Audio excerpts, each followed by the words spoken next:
ဒါကြောင့်ရှင်မမောက္ကလံကိုရမြတ်ကြီးရဲ့အကြောင်းအရာတချို့တစ်ဝက်ကရှင်သာရိပုတ္တရာမထေရမြတ်ကြီးရဲ့အကြောင်းကိုပြောတာထဲမှာပါသွားပြီသားဟုတ်လား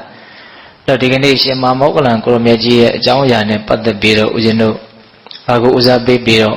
ပြောခြင်းလဲဆိုလို့ရှိရင်အရှင်မြတ်ကြီးကိုအကြောင်းပြုပြီးတော့ဟောကြားတော်မူခဲ့တဲ့ဒေသနာတော်များအရှင်မြတ်ကြီးကိုယ်တော်တိုင်ဟောကြားတော်မူခဲ့တဲ့ဒေသနာတော်များဒါကိုပဲဦးဇင်းတို့ဦးစားပေးပြီးတော့ပြောမှာပါ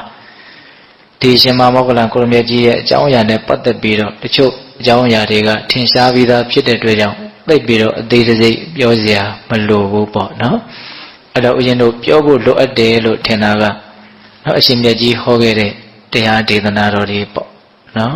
ဒါကြောင့်ပေတပေါင်းသူတော်ကောင်းတို့ဒီကနေ့ညအရှင်မမောက္ကလံမထေရမြတ်ကြီးရဲ့အကြောင်းကိုနာယူကြည်ညိုကြည့်ကြရအောင်နော်ဒီတရားဒေသနာတော်ကိုမဟောကြားသေးခင်မနာကြားသေးခင်မှာတရားတော်အလုံးကိုဟောကြားတော်မူခဲ့တဲ့ဘုရားရှင်ကိုရောမြတ်ရဲ့အင်မတန်အေးချမ်းကြည်လင်တော်မူတဲ့မဟာကရုဏာကို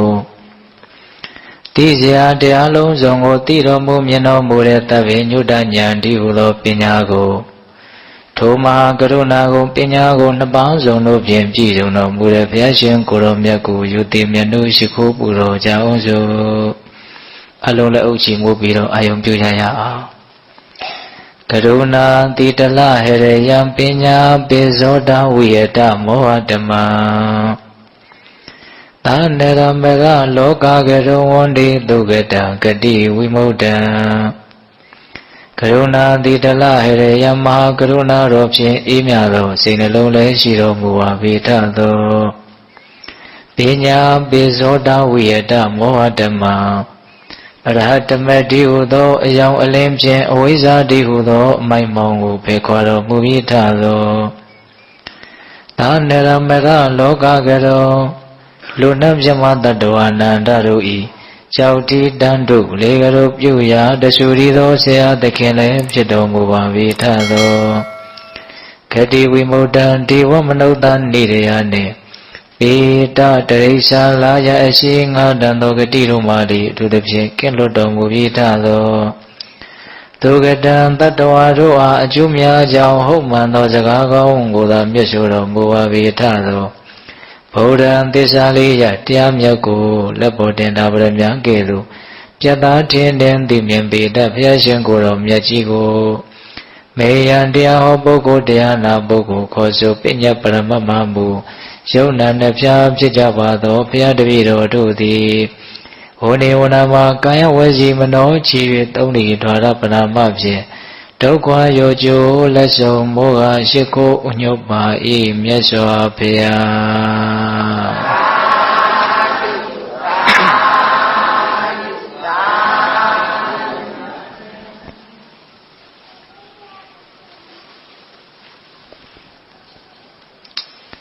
တက္ကတာဝကဖြစ်တော်မူတဲ့ရှင်မမောက္ကလံမထေရမြတ်ကြီးရဲ့အကြောင်းကိုစတင်ပြီးတော့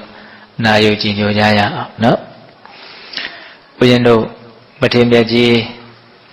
ဒီအကတဝကဆုကိုပန်တော်မူခဲ့တဲ့ရှေးဆုတောင်းဆိုတာကတော့ရှင်သာရိပုတ္တရာကိုရောမြတ်ကြီးရဲ့ရှေးဆုတောင်းကိုပြောတဲ့နေရာမှာပါသွားခဲ့ပြီနော်ရှင်သာရိပုတ္တရာရဲ့အလောင်းကတရဒလူလင်ရှင်မမောက္ကလံကိုရောမြတ်ကြီးရဲ့အလောင်းကတိရိဝတ္တနာတကြွယ်ဆိုပြီးတော့သူတို့ဆုတောင်းခဲ့ကြတဲ့အခန်းကဏ္ဍတွေအလုံးမှတ်သားခဲ့ကြပြီလားဟုတ်လားတော့နောက်ဆုံးဘဝယဟန်ပြုတဲ့အနေအထားလေးကလည်းပဲပေတပေါင်းသူတော်ကောင်းတို့အလုံးမှတ်သားခဲ့ကြပြီလားရာဇကြိုမြို့ရဲ့အနီးမှာကောလိတဆိုတဲ့ရွာမောက္ကလီပုံနေမရဲ့သားဒါကြောင့်သူ့ကိုရှင်မမောက္ကလံလို့ခေါ်တာဒါလည်းပဲရှင်သာရိပုတ္တရာကိုရမြတ်ကြီးရဲ့အလောင်းလျာဖြစ်တဲ့ဥပတိတ္တလူလင်နဲ့တော့တန်ငယ်ချင်းရင်းချဖြစ်ပြီးတော့ယဟန်အတူတူပြုတ်ကြတော့အဲ့ဒီအကြောင်းအရာကလည်းပဲအခြေတင်ဖို့ပြောစရာမလိုဘူးပေါ့တော့ဦးဇင်းတို့ဘယ်ကနေစတင်ပြီးတော့ပြောကျင်တော့ဆိုတော့ရှင်မမောက္ကလံကိုရမြတ်ကြီးယဟန္တာဖြစ်တော်မူအောင်မြတ်စွာဘုရားဟောကြားတော်မူခဲ့တဲ့ပစ္စလာယမာနတုတ်တံဆိုတာလေးကနေစပြီးတော့ဦးဇင်းတို့ပြောပါမယ်ဟုတ်လားဦးဇင်းတို့ရှင်မမောက္ကလံကိုရမြတ်ကြီးနဲ့ရှင်သာရိပုတ္တရာကိုရမြတ်ကြီးဟာယဟန်အတူတူပြုကြတာမြတ်စွာဘုရားတရားဟောပြတဲ့အခါမှာတပည့်ဖြစ်တဲ့ယဟန်250ကယဟန္တာဖြစ်ပြီးတော့နောက်ဆရာဖြစ်ကြတဲ့ဥပတိတ္တနဲ့ကောဋိတ္တတို့က ယဟနာမဖြစ်ကြဘူးအဲ့ဒီမှာဦးဇင်းတို့ရှင်သာတိပုတ္တရာရဲ့အရင်ရှင်မောက္ကလံကယဟနာဖြစ်တယ်ယဟန်ပြုပြီး9 ရက်မြောက်တဲ့နေ့မှာယဟနာဖြစ်တယ်တဲ့အဲ့ဒီ9 ရက်မြောက်တဲ့နေ့မှာသူကဘယ်မှာရှိနေတော့ဆိုတော့ဦးဇင်းတို့နော်တုမာရဂီရမြို့ဘေတကာရတောအုပ်မှာအမိပြုတ်ပြီးတော့နေတာရှင်မောက္ကလံကိုရမြတ်ကြီးအကြောင်းအရာတွေကိုဦးဇင်းတို့ကြည့်တဲ့အခါမှာအဲ့ဒီတုမာရဂီရမြို့နော်ဘေတကာရတောအုပ်ကိုအမိပြုတ်ပြီးတော့နေတဲ့နော်အချိန်တွေတော်တော်များတာကိုတွေ့ရတယ်အဲ့ဒီနားမှာနေတာတော်တော်များများတွေ့ရတယ်တုတ်တန်တော်တော်များများရဲ့နေတန်းကိုကြည်လိုက်ရင်အဲ့ဒါကိုတွေ့ရတယ်အခုလည်းပဲအဲ့ဒီနားမှာပဲသူသတင်းသုံးပြီးတော့နေတာအဲ့ဒါ9 ရက်တိုင်တရားဘာဝနာလုပ်ကိုနော်ဈဉ္ဉံကြွပြီးတော့ပဲပြင်းပြင်းထန်ထန်သူအထုတ်တယ်ဒါကြောင့်9 ရက်မြောက်တဲ့နေ့မှာသူတော်တော်ကြီးပင်ပန်းနွမ်းနေပြီးတော့တစ်ပင်တစ်ပင်ရဲ့အောက်မှာမလုပ်နေတော့ဆိုတော့ငိုင်းနေတယ်တဲ့ပင်ပန်းလွန်းတော့ဟုတ်လားအဲ့ဒီငိုင်းနေတာကိုမြတ်စွာဘုရားရှင်ကိုရမြတ်ကြီးကသိတော်မူတယ်ကိုယ်တော်လက်ကိုဆန့်လိုက်တဲ့ကဲ့သို့ဆန့်တော်လက်ကိုကိုယ်လိုက်တဲ့ကဲ့သို့နော်အလွန်လျင်မြန်တဲ့နော်အချိန်တွင်းမှာပဲရှင်မောက္ကလံကိုရမြတ်ကြီးရဲ့ရှင်မောကိုမြတ်စွာဘုရားလျှောက်သွားတယ်လျှောက်သွားပြီးတော့ရှင်မောက္ကလံငိုက်မြီးနေတာကိုသိတဲ့အတွက်ကြောင့်မြတ်စွာဘုရားကထိနမိတ်တနော်အငိုက်မြီးပျောက်ကြောင်းတရား9 ပါးအဲ့ဒီမှာဟောတယ်ဟုတ်လားတရားဘာဝနာလို့အထုတ်ကြတဲ့ပုဂ္ဂိုလ်တွေနော်တကယ်ဆွဲနဲ့တပည့်နဲ့ဆွဲမြဲမြဲအထုတ်ကြမဲ့ပုဂ္ဂိုလ်တွေဒီထိနမိတ်တနှိမ့်ဆက်တာကိုခံရလို့ငိုက်မြီးမှုများလာတဲ့အခါမျိုးမှာဒီမြတ်စွာဘုရားရဲ့အဆုံးအမတော်တွေကအများကြီးအသုံးတည့်နိုင်တယ်ပေါ့အဲ့ဒါမြတ်စွာဘုရားကနောက်ထိနမိတ်တပယ်ရှားဖို့အတွက်နောက်ငိုင်မြည်တာတွေကိုပျောက်ဖို့အတွက်နောက်နီလန်း9 ရက်အဲ့ဒီမှာပေးတယ်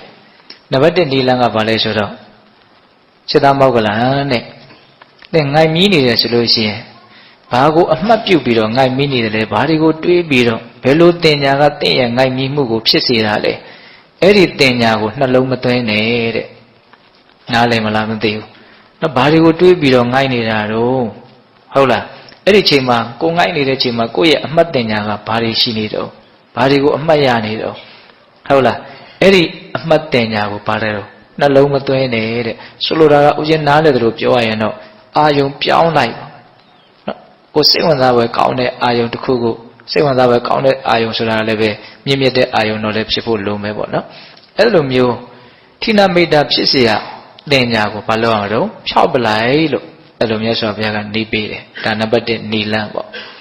အဲ့လိုဖြောက်ပြလိုက်လို့မှမရဘူးငိုက်မြည်နေတုံးပဲဆိုလို့ရှိရင်ဘာလို့ရမလို့ကိုနာယူထားတဲ့ကိုသင်ကြားထားတဲ့မြတ်စွာဘုရားဟောခဲ့တဲ့ဒီဒေသနာတွေကို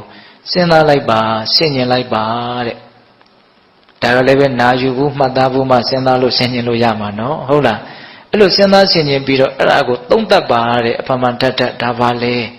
စာကိုသုံးသပ်ရမယ်ဆင်ញင်ရမယ်ပြီးလို့ရှိရင်အဲ့ဒီစာထဲမှာပါတဲ့အတိုင်းရှုပါတဲ့ဒါနံပါတ်1နီလန်းအငိုင်ကြီးပြောက်ကြောင်းပဲအဲ့လိုဆိုရင်ပိဋကပေါင်းတော်ကောင်းတို့ကမြတ်စွာဘုရားဟောခဲ့တဲ့ကိုကဘယ်လိုဒေသနာလေးတွေကိုကြိုက်လဲအဲ့ဒီကြိုက်တဲ့ဒေသနာလေးတွေကိုအစအဆုံးလုံးစီပတ်စီ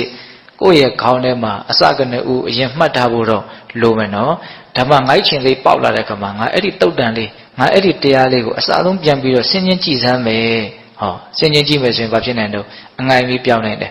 အစတည်းကစပြီးတော့အစအဆုံးမှတ်ထားတာဘာမှမရှိဘူးဆိုရင်ဘာစဉ်းကျင်မလို့ဘာမှစဉ်းကျင်စရာမရှိဘူးဟုတ်တယ်မဟုတ်လားဒါကြောင့်တရားနာတယ်ဆိုရင်အစတည်းကစပြီးတော့တပုတ်ပုတ်ကိုနားလေတယ်ဆိုရင်ဘာလို့ဖို့လို့တော့မှတ်ထားဖို့လိုတယ်နော်ဟုတ်လားဒါကြောင့်ဒုတိယအငိုက်အမြီးပြောက်ကြောင်းကကိုနာကြားထားတဲ့တရားဒေသနာတွေကိုစဉ်းစားရမယ်ဆင်ခြင်ရမယ်သုံးသပ်ရမယ်ရှုရမယ်လို့မြတ်စွာဘုရားအလွန်ဒီပင်တယ်နောက်တတိယအဲ့လိုမျိုးလို့မှအငိုက်အမြီးမပြောက်ဘူးဆိုလို့ရှိရင်တဲ့ဘာဆက်လို့ရမလို့နော်ဘာဆက်လို့ရမလို့နော်အဲ့ဒီစာကိုအတန်ထွက်ပြီးတော့ရွတ်ဖတ်တရစေလိုက်ပါတဲ့ကဲဒါလည်းပဲမရဘဲနဲ့ဘယ်လိုရွတ်မလို့ဟုတ်လားစာအုပ်ကြည့်ရွတ်ရင်လည်းမဆိုးပါဘူးနော်ဒါကြောင့်ရွတ်ဖတ်တရစေခြင်းဟာလည်းဘာလဲတော့အငိုက်အမြီးပြောက်ခြင်းရဲ့အကြောင်းတရားပဲတဲ့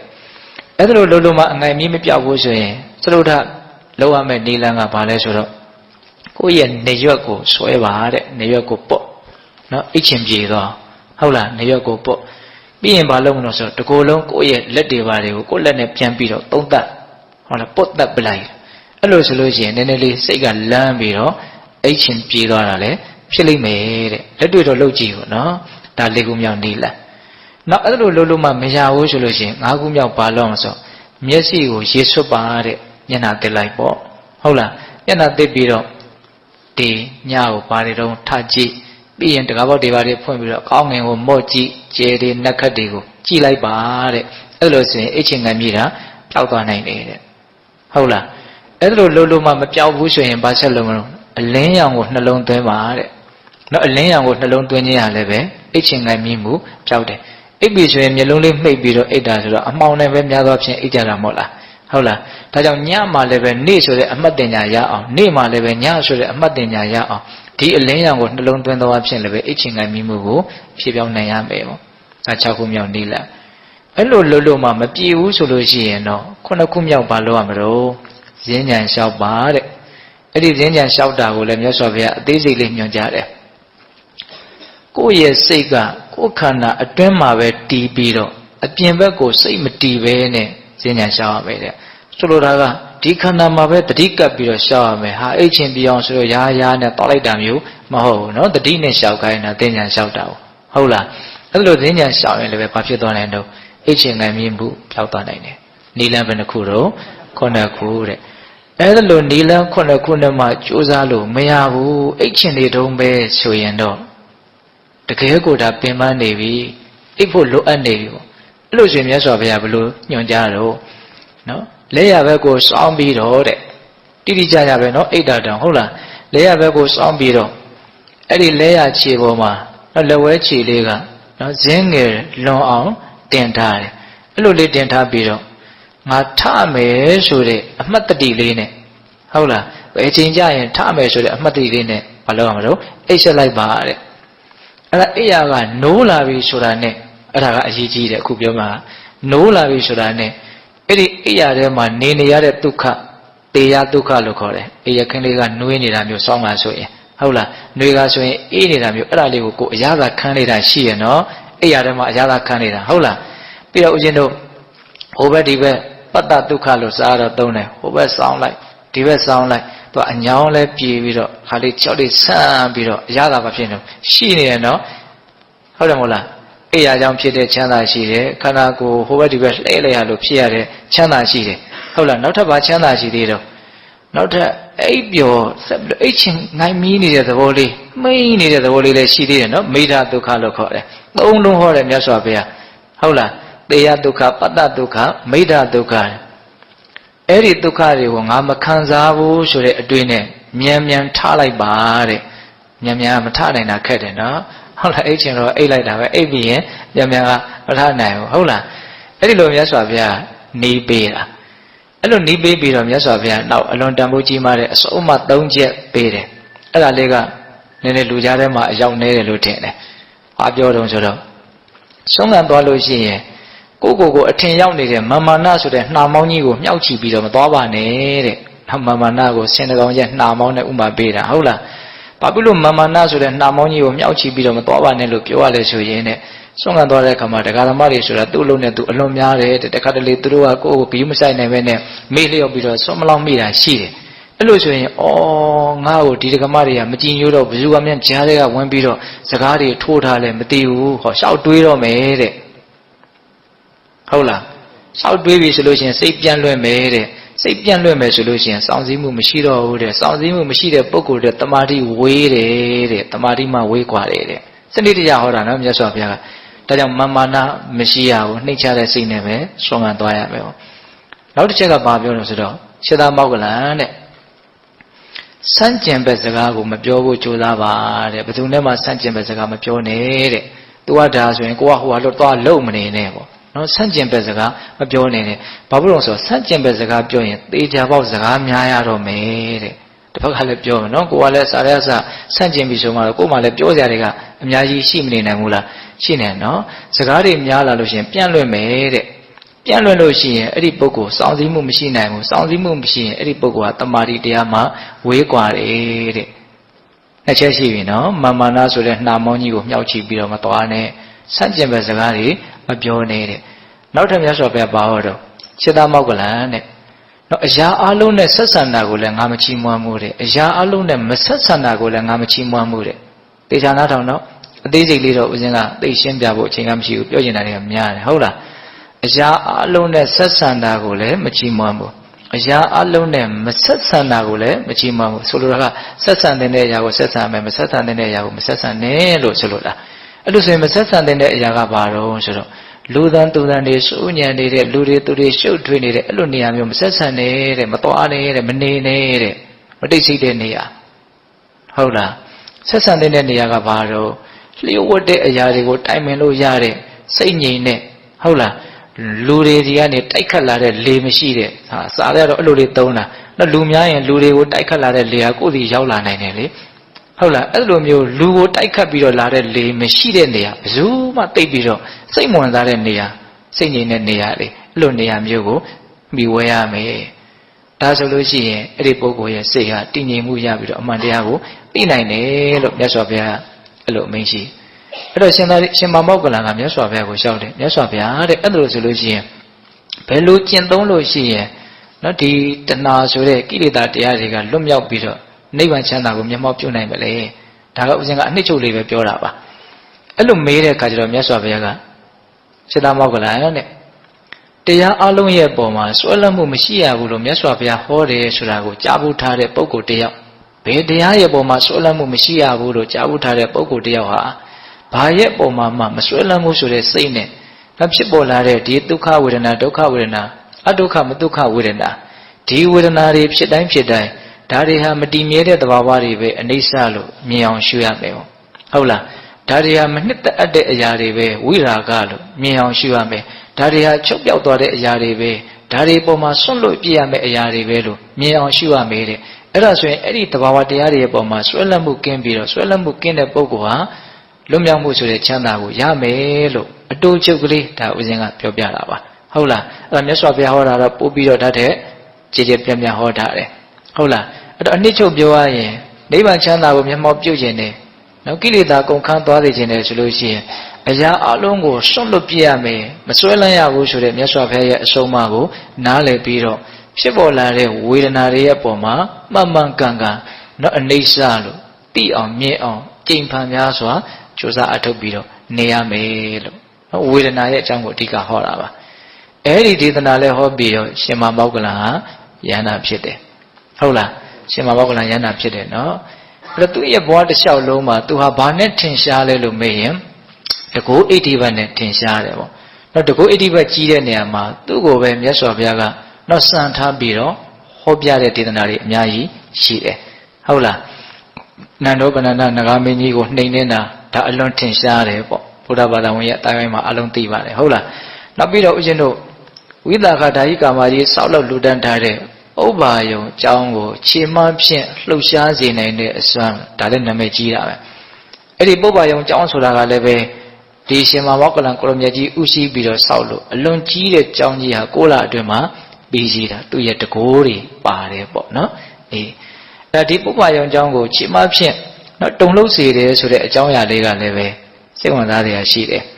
နောက်အခါတစ်ပါးမှာအဲ့ဒီမိဂါရမာတာလို့ခေါ်တဲ့ဝိသခကျောင်းမကြီးစောက်လို့ထားတဲ့နော်ဘုရင်တို့တာဝတိမြို့ရဲ့အရှိအမှာရှိတဲ့ပုပ္ပါယုံကျောင်းတိုက်ကြီး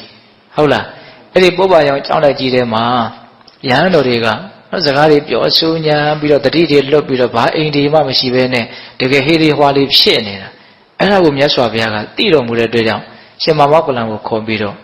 ရှင်သာမောက္ကလန်အဲ့ဒီအချီးနီးသောယဟန်တွေကိုထိတ်လန့်တုန်လှုပ်သွားအောင်အစွမ်းပြသမ်းပါလို့ခိုင်းတယ်နော်အဲ့ဒီလိုခိုင်းတဲ့အခါကျတော့ရှင်မောက္ကလန်က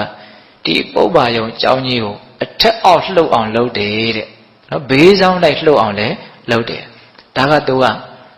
နော်ဦးဇင်းတို့ဇာဝနာဝရှိတာပြောရမယ်ဆိုလို့ရှိရင်သူအာဘောကတိုင်းသဘောမျိုးဝင်စားပြီးတော့နော်ရေထဲမှာတစ်ခုခုထားတယ်ဆိုရင်အဲ့ဒါလေးကလှုပ်ဖို့အတွက်မလွယ်ဘူးလားလွယ်တယ်နော်သူအဲ့လိုတကိုးအစီရင်နဲ့သူလှုပ်တာဟုတ်လားဒါကိုသူချီမလေးနဲ့ပဲလှုပ်အောင်လှုပ်တာအဲ့လိုလှုပ်သွားတဲ့အခါကျတော့ယဟန်တွေအကုန်လုံးထွက်ပြေးတာမြတ်စွာဘုရားကြီးကိုထွက်ပြေးလာကြတာလေလည်းမတိုက်ပဲနဲ့လှုပ်ပုံကြီးကအထက်အောက်လည်းလှုပ်တယ်ဘေးတိုက်လည်းလှုပ်တယ်ဘယ်သူကြောင့်လှုပ်တယ်လို့လဲသူတို့မသိဘူးဘာကြောင့်လှုပ်တယ်လို့လဲမသိဘူးသူတို့သိတာတော့ကြောက်ရွံ့သွားတယ်ထိတ်လန့်သွားတယ်အဲ့မြတ်စွာဘုရားကြီးအကုန်ရောက်လာတော့မြတ်စွာဘုရားကိုအကျိုးကြောင့်လျှောက်တော့မြတ်စွာဘုရားကဒါရှင်မောက္ကလန်ရဲ့အစွမ်းနော် သင်္ချေသားတို့မေ့လျော့နေတဲ့အတွက်ကြောင့်ငါကရှင်မောဂလန်ကိုဒီလိုခိုင်းတာလို့ပြောတယ်မြတ်စွာဘုရားတရားဟောတာအဲ့လောက်သူ့ရဲ့အစွမ်းတတ္တိကြီးမားတယ်ပေါ့ဒီဦးဇင်းတို့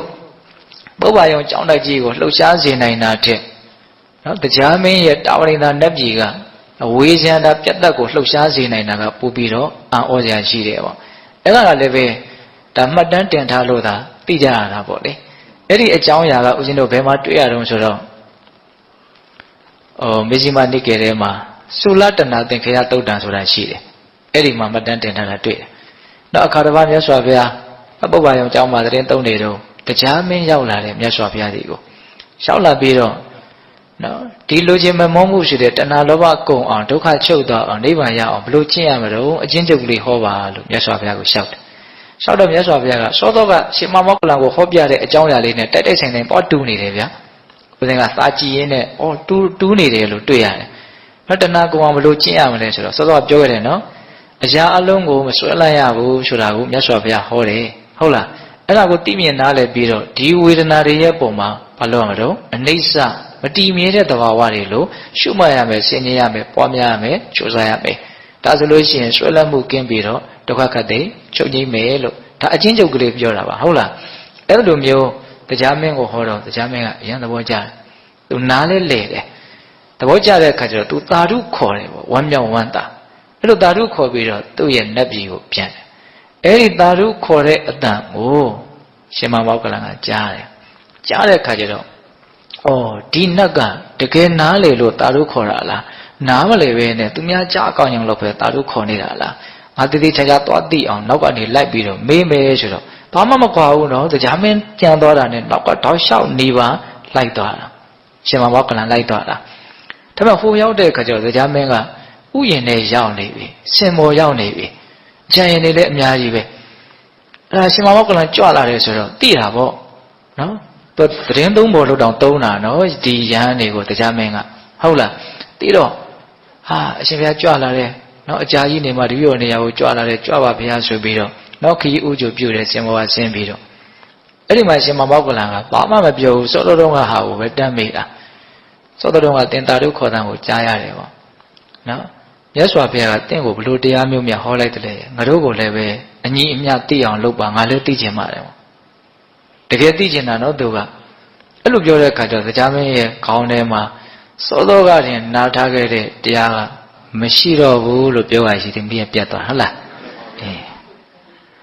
သူကောင်းထဲမှာဘာမှမရှိတော့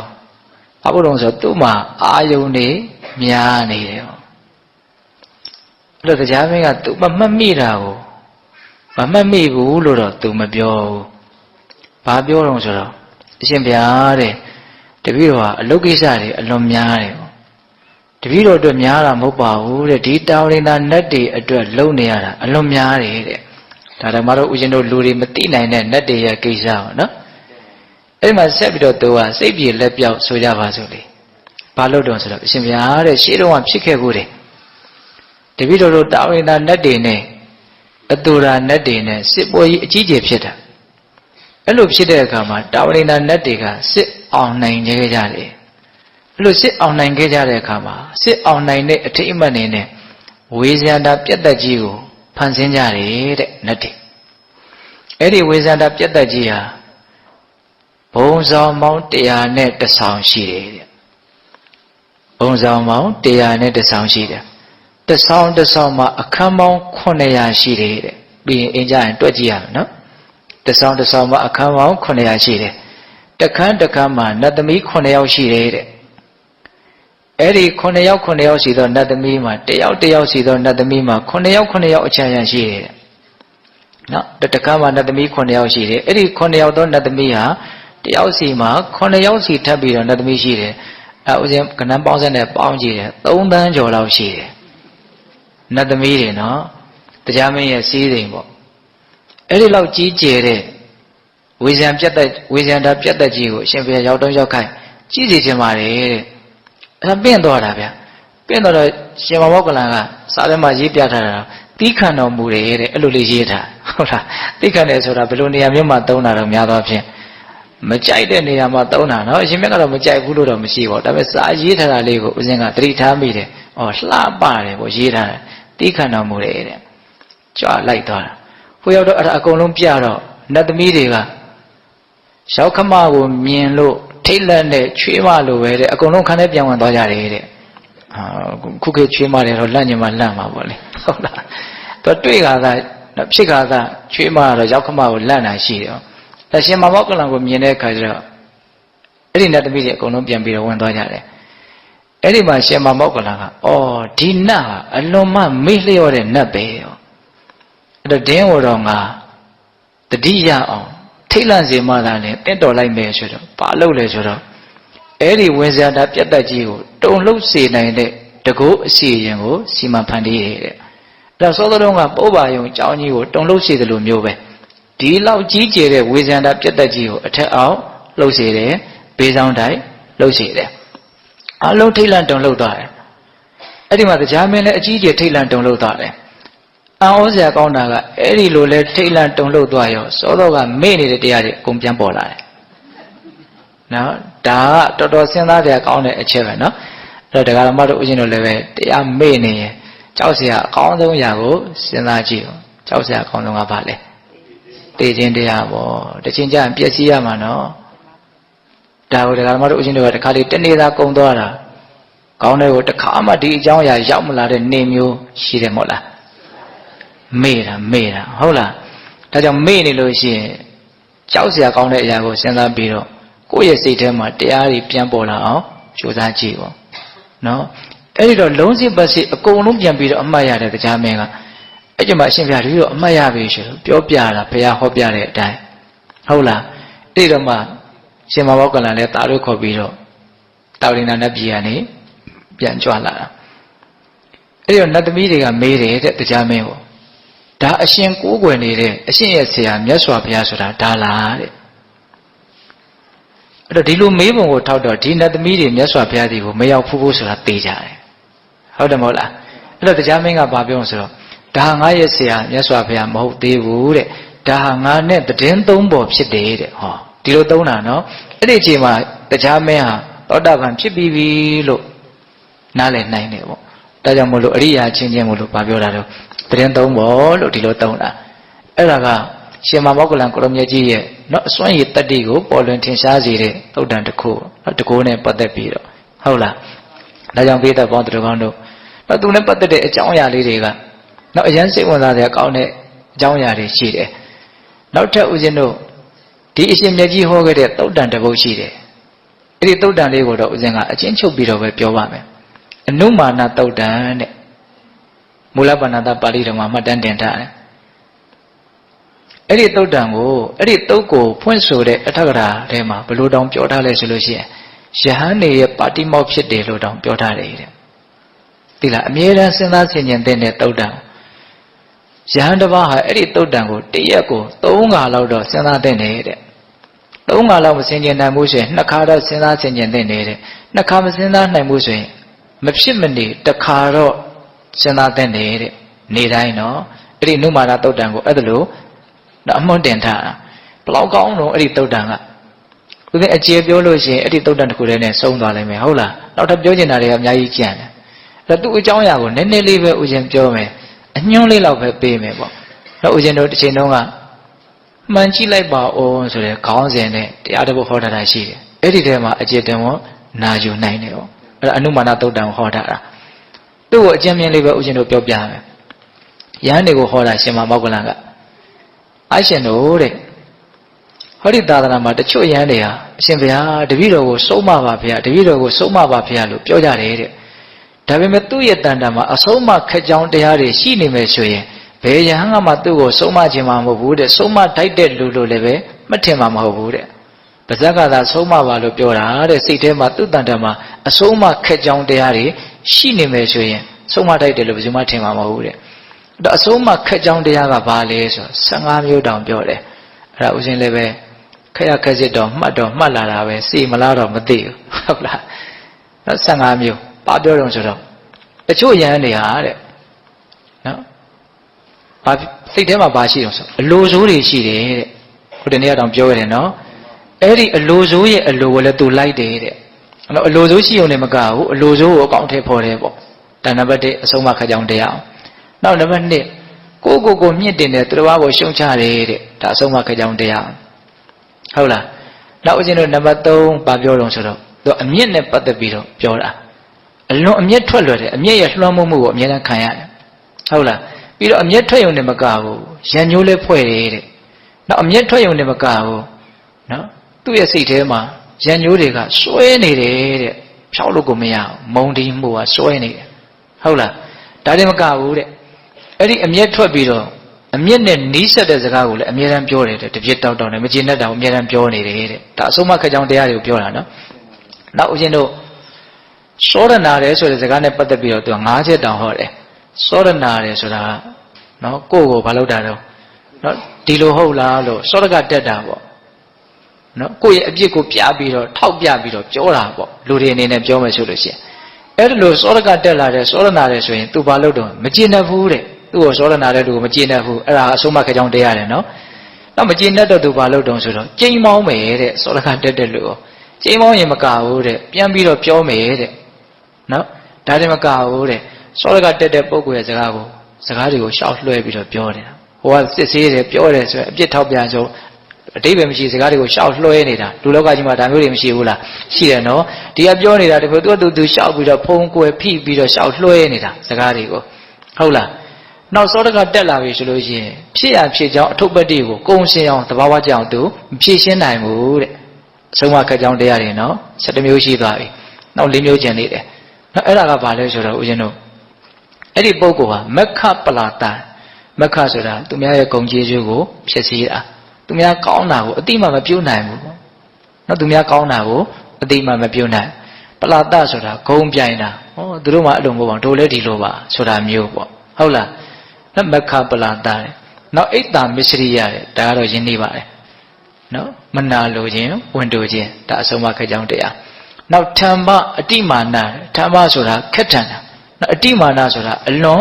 ်မြင့်မောက်မာနကြီးတာဟုတ်လားဒါပါလေအဆုံးမခက်ကြောင်းတရားနောက်ဆုံးပြောတာကကိုယ့်ရဲ့အယူအဆကိုအလွန်စွဲလန်းစွာဆုပ်ကင်ထားတယ်တဲ့အကျိုးတဲ့အကြောင်းတဲ့လာပြောတာကိုတော့သူမစွန့်လွတ်နိုင်ဘူးဒါမျိုးတွေမရှိဘူးလားရှိရနော်ကိုမှန်တယ်ထင်လို့ယူဆထားတာဟုတ်တယ်ဒါပေမဲ့အကျိုးတဲ့အကြောင်းတဲ့သဘာဝကြကြလာပြောရင်တော့စွန့်လွတ်တဲ့ရင်စွန့်လွတ်ရမှာပဲလေဟုတ်တယ်မဟုတ်လားအေးအဲ့လိုမျိုးသူ့မှာမရှိဘူးတဲ့ဒါပါလဲဆိုရင်အဆုံးမခက်ကြောင်းတရားတယ်အဲ့ဒီအဆုံးမခက်ကြောင်းတရားတွေကိုပယ်ရှားဖို့အတွက်အရှင်မကြီးကနီလန်းဘလို့ပေးလဲဆိုတော့အဲ့ဒီအချက်လေးကအလွန်ကြိုက်စရာကောင်းတယ်သူများရဲ့တန်တန်မှာအခုပြောခဲ့တဲ့တရားဆို15မျိုးရှိမယ်ဆိုရင်ငါမနှစ်သက်နိုင်ဘူးငါမမျက်နှိုးနိုင်ဘူးအဲ့လိုဆိုရင်ငါတန်တန်မှာအဲ့ဒီလိုအဆုံးမခက်ကြောင်းတရား15မျိုးများရှိနေမယ်ဆိုရင်သူများကလည်းပဲနှစ်သက်ကြမှာမဟုတ်ဘူးမျက်နှိုးကြမှာမဟုတ်ဘူးဆိုတဲ့အတွေးနဲ့အဲ့ဒါကိုဖယ်နိုင်အောင်ကြိုးစားရမယ်အနှစ်ချုပ်ပြောရမယ်ဆိုရင်သူများလောဘဒေါသတွေကြီးရင်ကိုမကြိုက်ဘူးနော်အဲ့လိုဆိုရင်ကိုလောဘဒေါသကြီးရင်ရောသူများကြိုက်မလားမကြိုက်ဘူးသူများမနာလိုမှုဝန်တုံမှုတွေရှိနေတာမြင်ရရင်ကိုမကြိုက်ဘူးအဲ့လိုဆိုရင်ကိုမနာလိုမှုဝန်တုံမှုတွေရှိနေရင်ရောသူများကြိုက်မလားမကြိုက်ဘူးကိုနှိုင်းရှင်ရမယ်နော်မှန်ကြည့်လိုက်ပါအောင်ဆိုတာအဲ့ဒါကိုပြောတာနော်သူများအဲ့ဒါမျိုးဖြစ်နေရင်ကိုမကြိုက်ဘူးဆိုရင်ကိုအဲ့ဒါမျိုးဖြစ်နေတယ်သူများကြိုက်မှာမဟုတ်ဘူးလို့နားလည်ဖို့လိုတယ်ပေါ့လူတွေဆိုတာကသူတော်ရဲ့လေးစားမှုတန်ဖိုးထားမှုမျက်နှာမှုကိုရကျင်ကြတာပဲဟုတ်လားရကျင်တယ်ဆိုရင်ရစရာရှိမှရမှာဟုတ်လားရစရာမရှိဘူးအခုလိုစိုးရတဲ့တရားတွေရှိနေတယ်ဆိုရင်လေးစားမှုမျက်နှာမှုကိုရနိုင်မလားမရနိုင်ဘူးကိုအားသူများကိုပေးနိုင်မလားအဲ့ဒါမျိုးတွေရှိနေမပေးနိုင်ဘူးဒါကိုစဉ်းစားရမယ်လို့ပြောတာနောက်တစ်ဆင့်ထပ်ပြီးတော့ဟောပြန်တယ်အဲ့ဒီတရားဆို15မျိုးကိုပယ်ရှားဖို့အတွက်ကိုစစ်ဆေးရမယ်ငါမှဒီတရားတွေရှိသလားဒီမကောင်းတဲ့တရားတွေရှိနေတယ်ဆိုရင်ပယ်ရှားဖို့ကြိုးစားရမယ်တဲ့ဥပမာ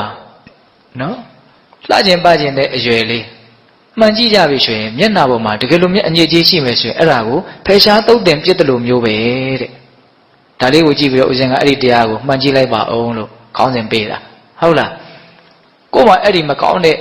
စိတ်တဘာဝတွေရှိတယ်ဆိုရင်ဖယ်ရှားဖို့ကြိုးစားရမယ်မှန်ကြည့်တဲ့လူဟာမျက်နှာပေါ်မှာအညစ်အကြေးတွေ့ရင်ဖယ်ရှားတယ်လို့မျိုးတကယ်လို့အဲ့ဒီစိတ်အညစ်အကြေးတွေအဲ့ဒါတွေမရှိဘူးဆိုရင်တော့ဝမ်းမြောက်ဝမ်းသာကုသိုလ်တရားတွေမှာတည်ပြီးတော့စတဲ့တဘုတ်ကောင်းအောင်ကြိုးစားပါလို့အဲ့လိုမထေရမြတ်ကြီးကဟောခဲ့တာအဲ့ဒါကိုဘာခေါ်တော့အနုမာနသုတ်တံတဲ့နောက်ယဟန်တို့ရဲ့ပါတိမောက်လို့တောင်ပြောတဲ့သုတ်တံတဘုတ်ပေါ့ ဟုတ်လားဒါကြောင့်ဆုံးမပါလို့ပြောတိုင်းလည်းပဲအဆုံးမခကြောင်တရားတွေရှိနေရင်ဘယ်သူမှဆုံးမခြင်းစိတ်ရှိမှာမဟုတ်ဘူးအဲ့ဒီအဆုံးမခကြောင်တရားတွေရှိနေရင်သူများကိုမမြတ်နှိုးနိုင်တယ်လို့ကိုယ်ကိုလည်းသူများက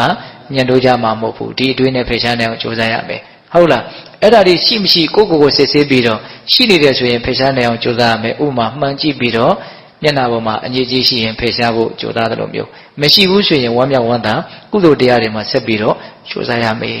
ဒါအနုမာနတုတ်တန်ရဲ့အနှစ်ချုပ်ပေါ့ဟုတ်ရဲ့လားအဲ့တော့ဦးဇင်းတို့ဆက်ပြီးတော့ဒီရှင်မောဂလန်ကိုရမြတ်ကြီးနဲ့ပတ်သက်တဲ့နောက်အကြောင်းအရာတွေကထူးခြားတဲ့အကြောင်းအရာတစ်ခုဆက်ပြောရမယ်ဆိုလို့ရှိရင်ဦးဇင်းတို့မာရတစ္ဆနိယတုတ်တန်ဆိုတာအလွန်ထူးခြားတဲ့အကြောင်းအရာတစ်ခုဖြစ်တယ်မေဇိမာနိကေထဲမှာမှတ်တမ်းတင်ထားတယ်နောက်တစ်ချိန်တုန်းကဦးဇင်းတို့စိုးသည်ဖြစ်စေကောင်းသည်ဖြစ်စေဆိုတဲ့တရားထဲမှာအဲ့ဒီတုတ်တန်ကိုထည့်ပြီးတော့ဟောဖို့တယ်ဟုတ်လားအဲ့ဒီတုတ်တန်အကြောင်းအရာကိုလည်းပဲဦးဇင်းတို့အချင်းချုပ်ပဲပြောရမယ်နော်အဲ့ဒီတုတ်တန်ကရှင်မောဂလန်ကိုရမြတ်ကြီးရဲ့ဥရဲကိုဝမ်းပိုက်ထဲမှာရှိတဲ့ဥရဲကိုမန်နဲ့ဝင်တာဒါအလွန်စမ်းကြယ်တဲ့ကိစ္စတစ်ခုနော်အဲ့ဒါဦးဇင်းတို့စောစောကပြောခဲ့တဲ့နော်ဘေဒကာရတောအုပ်ထဲမှာပဲအရှင်မြတ်ကြီးသတင်းသုံးလုံးဖြစ်တာအဲ့ဒါဆွမ်းစားပြီးကနော်လမ်းလျှောက်ရင်းနဲ့ဈဉ္ဉံကြွနေရင်းနဲ့ငါရဲ့ပိုက်ထဲကနည်းနည်းလေးလံနေတယ်လို့ဖြစ်တယ်ငါပဲစွမ်းတွေကိုစားထားလို့ပိုက်ကြီးရမြန်ပွားနေသလားလို့မထေမြတ်ကအဲ့လိုထင်တာအဲ့ဒါနဲ့ကြောင်းပေါ်ကြွသွားပြီးတော့တိတိကျကျသူ့ကိုယ်သူစဉ်းစားဆင်ခြင်ကြည့်လိုက်တယ်အဲ့လိုဆင်ခြင်လဲကြည့်လိုက်ရောပူထဲမှာဝင်နေတယ်တဲ့နော်အစာဟောင်းအိမ်ကိုထိုင်ပြီးတော့ဒီလိုတောင်ပြောတယ်အဲ့ဒီလောက်ညစ်ပတ်နန်းစောနေတဲ့နေရာကိုဝင်တာဟာဒါကောင်းကောင်းနှိမ့်ဆက်မယ်ဆိုတဲ့စိတ်နဲ့ဝင်လာတာဒီမာနကအဲ့ဒါကိုရှင်မောဂလန်ကဆွေမျိုးဆက်သောအဖြစ်နုညံ့ရှင်ကျေးစေခဲ့တယ်။အစကတည်းကဘယ်လိုပြောတုံဆိုတော့မနတ်သင်ငါရဲ့ဝမ်းပိုက်ထဲမှာဝင်နေတာကိုငါမြင်နေဒါကြောင့်ထွက်ပါအဲ့လိုမေတ္တာရက်ခံအဲ့တော့မနတ်ကမထွက်ဘူးနော်ငါ့ကိုမြတ်စွာဘုရားတောင်းမြင်ဖို့လွယ်တာမဟုတ်ဘူးတဲ့တပည့်သားတာဝကကမြင်တယ်ဆိုတာမယုံစရာပဲပေါ့အဲ့တော့ငါ့ကိုရမ်းမြန်ပြောနေသလားတော့သူတို့ဆင်းရဲပြီဆိုရင်ငါကြောင့်ဆင်းရဲတာလို့ထင်တဲ့အထင်နဲ့မြန်ပြောနေသလားတော့ तू အဲ့လိုတွေးတာနော်ဒါကြောင့်မလို့ तू ကအဲ့လိုအတွေးနဲ့မထွက်ဖဲနဲ့အဲ့ဒီမှာပဲပေကပ်ပြီးတော့ထိုင်းနေတယ်တဲ့အဲ့ဒီအတွေးကိုလည်းအရှင်မြတ်ကြီးကသိတယ်သိတော့မာနတဲ့ဟောငါတကယ်မြင်တာမင်းအခုတွေးအဲ့လိုတွေးနေတယ်ဆိုတာကိုငါသိတယ်ဟုတ်လားဒါကြောင့်မလို့ထွက်ပါလို့ခိုင်းတော့ तू ဘလို့မှမနေတာဘူးပေါ့အဲ့ဒါရှင်မြတ်ရဲ့ခရွန်းကနေထွက်သွားတယ်ထွက်သွားပြီးတော့တကားပေါက်အကွယ်လေးမှာရက်ပြီးတော့နေတယ်တဲ့ဩစရာပဲနော်ဟုတ်လားလို့ရက်နေတဲ့အချိန်မှာရှင်မောဂလန်ကိုရောမြတ်ကဒီမနက်ကိုတော့ငါပြောမှဖြစ်မယ်ဆိုပြီးတော့ပထမဘာပြောတော့ဆိုတော့ဆွေမျိုးဆက်တယ်ဒုတိယဒီလိုအနေအထားမျိုးဟာကြောက်စရာကောင်းတဲ့အနေအထားဖြစ်တယ်ဆိုတာကိုထင်ရှားအောင်သူ့ကိုထိတ်လန့်အောင်ပြောပြတယ်မနတ်တဲ့ငါဟာတစ်ချိန်လုံးကနော်သင်လိုပဲမာနတယောက်ဖြစ်ခဲ့ဘူးတဲ့ဘယ်တော့မှလဲဆိုတော့ဦးဇင်းတို့သိမဝေးဘူးဒီကဘာမှာနော်ဒီကဘာမှာပထမဦးဆုံးပွင့်တဲ့မြတ်စွာဘုရားကကောက်ကုတံမြတ်စွာဘုရားနော်အဲ့ဒီကောက်ကုတံမြတ်စွာဘုရားလက်ထက်မှာမာနဟာဒုတိဆိုတဲ့နာမည်နဲ့မာနတယောက်ဖြစ်တယ်မောရှင်မောဂလန်ကိုရမြတ်ကြီးကနော်သူ့ရဲ့နှမကကာလီတဲ့အဲ့ဒီကာလီရဲ့သားကတင်မယ်တဲ့ရှင်မောဂလန်ကပြောတာအဲ့ဒါကြောင့်မလို့တင်ဟာငါရဲ့တူဖြစ်ခဲ့ဘူးတဲ့အဲ့ဒီတုန်းကငါဟာအလွန်မိုက်မဲခဲ့တာဓမ္မနဲ့ကိုထိတ်လန့်ဖို့အတွက်ပြောတာသူ့ရဲ့ကိုယ်တွေလေးကိုနော်ဖော်ပြပြီးတော့ပြောတာအဲ့လိုကောက်ကုတံမြတ်စွာဘုရားရှင်ကိုရမေကြီးရဲ့တပည့်တာဝကယဟန်နေသူတို့ရဲ့လားရာကိုငါမသိရဘူးမသိရတဲ့အတွက်ငါမကျင့်တတ်ဘူးတဲ့အဲ့ဒီတုန်းကရှင်မောဂလန်မာနဖြစ်တုန်းကဟုတ်လားမကျင့်တတ်တဲ့အတွက်ကြောင့်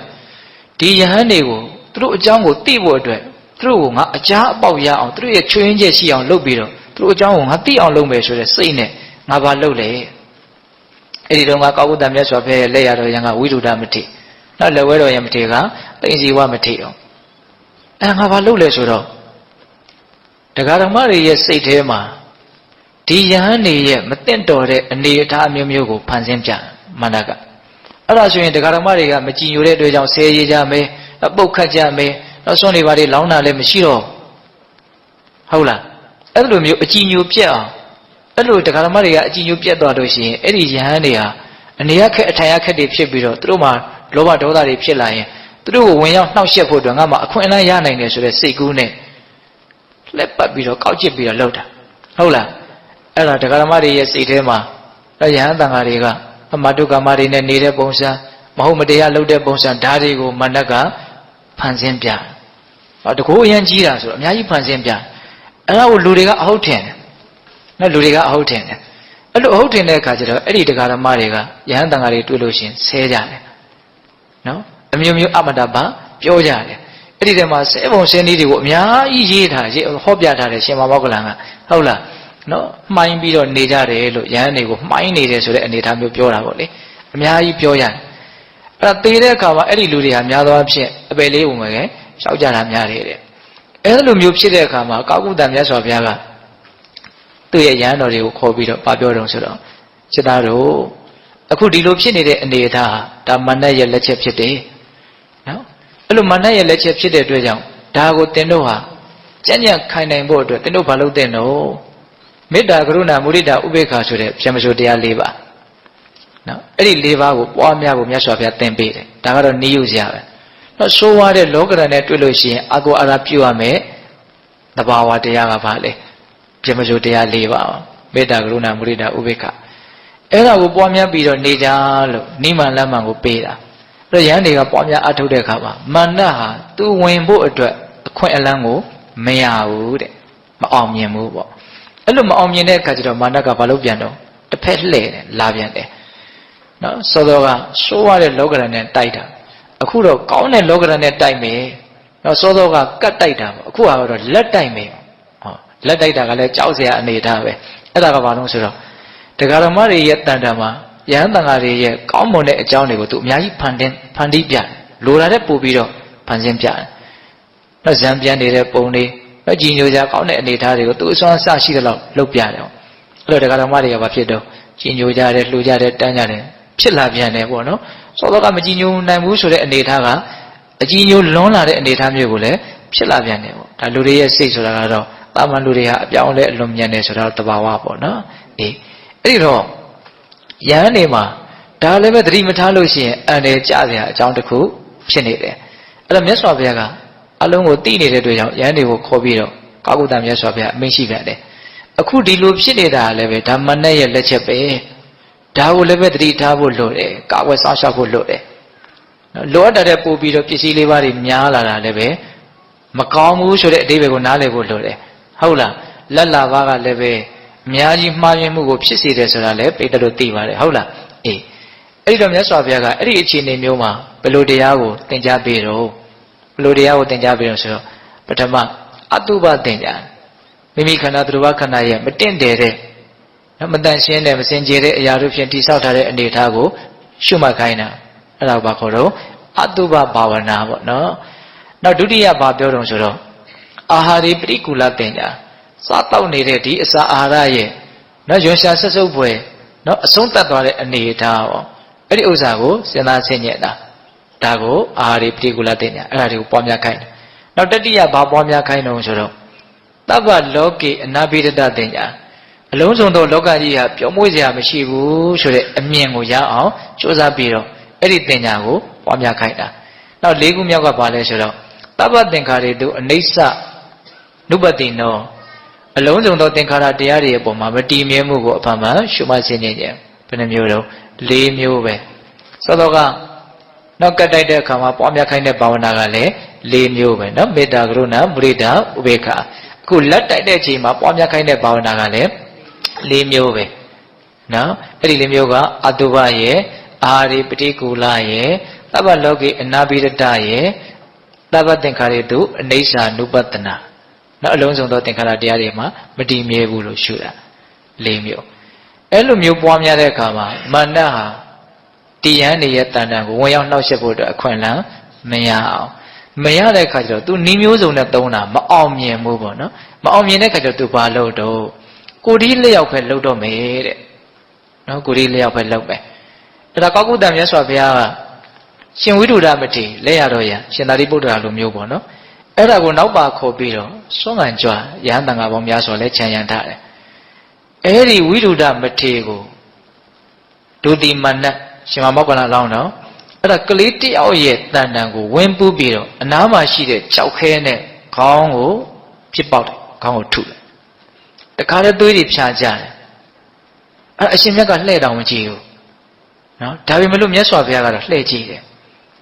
လှဲ့ကြည့်တော့ဘလို့လှဲ့ကြည့်ရတာတော့ဆိုတော့ဆင်းပြောင်းကြီးများလှဲ့ကြည့်တယ်လို့ကြည်ရတယ်တဲ့နော်အကျိုးတော်တွေကဂွင်းဆက်ဆိုတော့တော့တရားဓမ္မတို့ဦးဇင်းတို့ကြည့်တယ်လို့မျိုးစောင်းငယ်ကြည့်လို့မရဘူးနောက်လှဲ့ခြင်းတကူလုံးလှဲ့ရတယ်နော်အဲ့လိုလှဲ့ကြည့်ပြီးတော့မြတ်စွာဘုရားကဘာမေးရှိတော့ဆိုတော့မန္တတဲ့ဟာအတိုင်းရှိပမာဏကိုမသိလေဆိုတာကဆိုလိုတာကလွန်သွားပြီလို့ပြောတာဟုတ်လားနော်လွန်သွားပြီလို့ပြောတာအတိုင်းရှိပမာဏကိုမသိဘူးဆိုတာဖြစ်တဲ့ဖြစ်ထိုက်တဲ့မကောင်းမှုတဲ့ကြောလွန်သွားပြီဆိုးဝါးလွန်သွားပြီလို့ပြောတာဟုတ်လားလွန်သွားပြီလို့ပြောတာအဲ့လိုလဲပြောလိုက်ရောအဲ့ဒီဒုတိမနဟာတခါတည်းသေပြီးတော့အိုရှင်ငယ်ကြီးကိုရောက်တယ်အဲ့ဒါရောက်တာဒီနားနဲ့သေတာတော့မဟုတ်ဘူးတဲ့စားထဲမှာသူကပြောထားတာကသူ့ရဲ့ဝဒဝတိနတ်ပြည်ကိုပြန်ရတယ်အဲ့ဒီမှာသေတယ်သေပြီးတော့တခါတည်းငယ်ကြီးကိုရောက်တယ်အဲ့ဒါရှင်မောက္ခလန်လောင်းနော်အဲ့ဒါမနတ်ကိုထိလောက်အောင်ပြောနေတာဟုတ်လားအဲ့လိုပြောပြတဲ့နေရာမှာဦးဇင်းတို့အဲ့ဒီငရဲက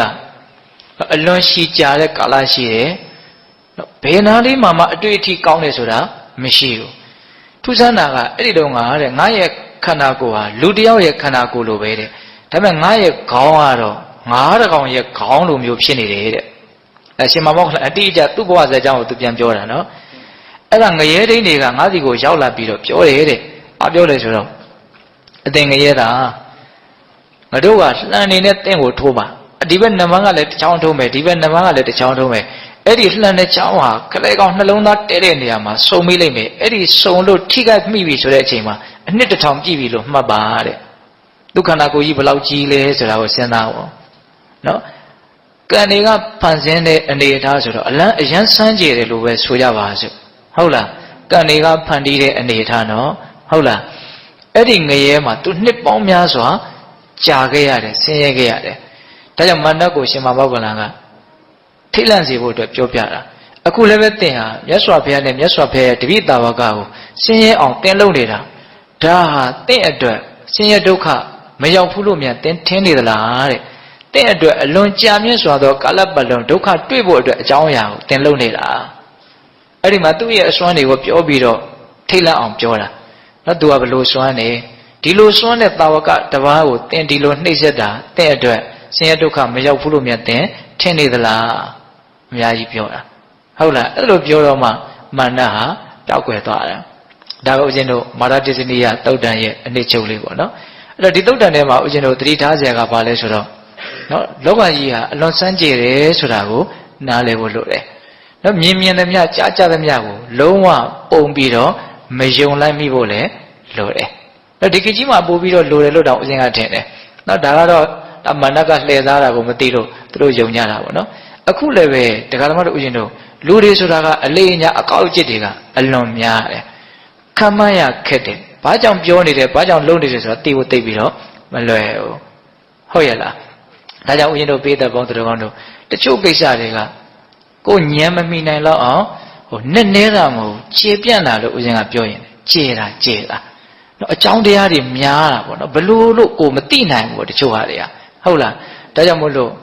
အပြစ်ရှိမဲ့အရာမျိုးတွေဆိုရင်အများကြီးသတိထားပြီးတော့တော့ပြောကြဆိုကြလောက်ကြကန့်ကြဖို့မလိုဘူးလားလိုတယ်နော်အလုံးကယုံလို့